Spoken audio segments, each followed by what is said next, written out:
What if I asked you to define you? See, this is where a lot of us struggle, right? A lot of us, we define ourselves in terms of what we are not.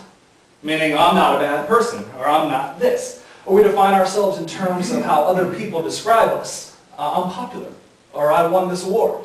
A lot of us define ourselves in terms of our vocation. I'm a teacher, I'm a doctor, I'm a lawyer, I'm an engineer. But sadly, many of us define ourselves by our shortcomings and by our failures. We take those things where we've fallen short, where we missed the mark, and we use that as validation of things that we cannot achieve. A few years ago, my wife and I bought our first puppy, a beautiful puppy by the name of Pacer.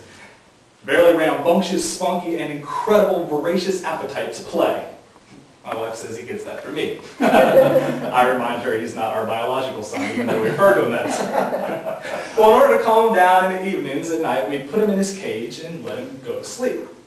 Well, Pacer was not having this. My man did not like to be in a cage. He just wanted to be out. No matter how many times we shut him in there, he would bat and paw and bark and whimper. He just wanted to be out and to play.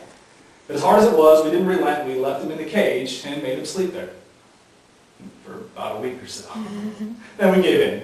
Funny thing though, just this week, playing ball with him, he runs into his cage to fetch one of his toys that had rolled in there. And just as a joke, I sneak up behind him and shut the door behind him and think, ah. And the funniest thing happened is he just sat down on his hind legs, put his paws out, and just looked up at me. And eventually put his head down on his paws, and he just waited. And it's funny, I think we do that a lot, too.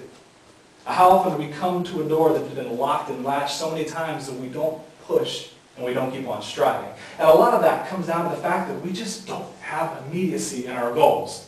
One of my best friends in college, a gentleman by the name of Mike, a fraternity brother of mine, he was our chapter president the year before me, and been a good friend ever since. Well, we used to make fun of him around the house, because when he had a beer or two, sometimes he'd get a little full of himself and say, you guys better watch out, because one day I'm going to be a United States Senator. All right. I think I saw a posting go out on Monster.com. Good luck. Well, he didn't listen to us. Got involved on campus, ended up becoming the Chief Justice of our 40,000 student population for student government. After he graduated, took on a political fellowship at George Washington University, graduated with his master's in political science. Bumped into him about 2 years ago at Thanksgiving. We met up for dinner, and he walks in the room, holds a key right up in front of my face, smiling, drops it on the table in front of me, points at it. I said, dude, if you tell me that's the key to your heart, we got issues. So you see that key right there? That's the key to the Capitol. So that Capitol what? So the Capitol of the United States, that's my personal key.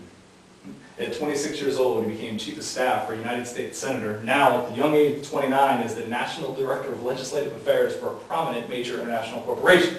Now, is he ever going to become a United States Senator? I don't know. But he had a big goal, smart enough to break it down into small steps, and kept taking those steps every day.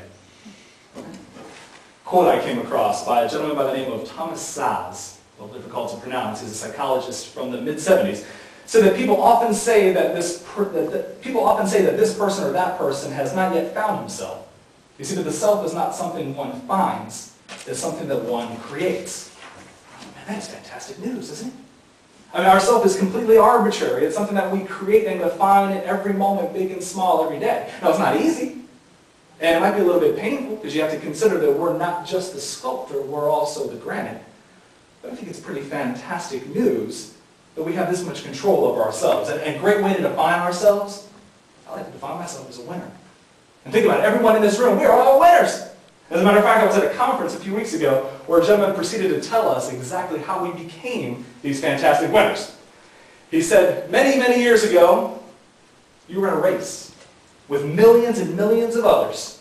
And in that race, you swam upstream and you fought and you clawed and you wrestled your way to the top and you won that race. You were victorious. You were that victorious sperm who fertilized your mother's egg. And therefore, every one of you were born winners.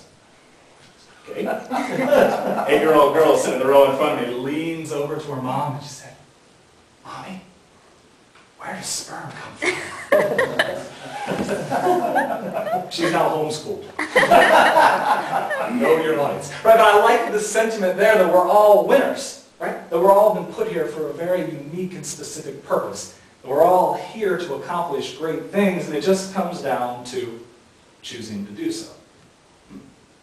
One of my favorite song lyrics, a gentleman by the name of Seal, a song called Crazy, wrote that in a sky full of people, only some want to fly. Isn't that crazy?